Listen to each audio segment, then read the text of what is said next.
मेरा का आप ही का करा है। ఓకే. ఓకే. ఈరోజు భారతదేశానికి మరో చీకటి రోజు.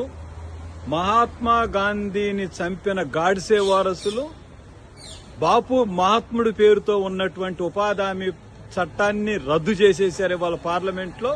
వారు అనుకున్నట్టే జీ రామ్జీ బిల్లుని పార్లమెంట్ లో ఆమోదింపజేసుకున్నారు. దాన్ని చట్టంగా వచ్చేస్తుంది.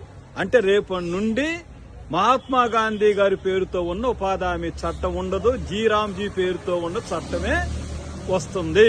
ఇది చాలా దుర్మార్గమైనటువంటి విషయము. ఇది ప్రజాస్వామ్యం మీద, ప్రజా హక్కుల మీద జరిగిన దాడి. అంతేకాదు ఈ ఫ్యాసిస్టు శక్తులు ఎంత స్థాయికి, ఎంత నియంతృత్వానికి ఒడిగడతారో ఇవాళ పార్లమెంట్ లో చూశాము. ప్రతిపక్షాలు మొత్తుకున్నారు, ప్రాధేయపడ్డారు. కనీసం సెలెక్ట్ కమిటీ కన్నా పంపండి అన్న చెప్పారు. దాన్ని ఏది వినిపించుకోలేదు. కాబట్టి ఆర్ఎస్ఎస్, బీజేపీ, నరేంద్ర మోడీ మేము మొదటి నుంచి భయపడుతున్నట్టేనే ఉపాధి హామీని ఉసిరి తీశారు, దానికి ఊపిరి తీసేశారు.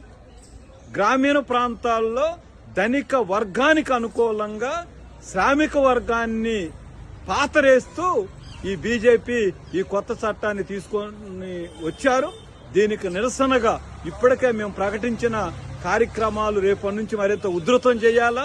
నీకు బలం ఉందని పార్లమెంట్ లో నువ్వు చట్టం చేయొచ్చు, కానీ ప్రజా కోర్టులో నిన్ను ఓడిస్తాం, ఈ చట్టాన్ని అమలు జరపకుండా చూస్తామనే పద్ధతుల్లో ప్రజలు కదలాలని మేము విజ్ఞప్తి చేస్తున్నాం.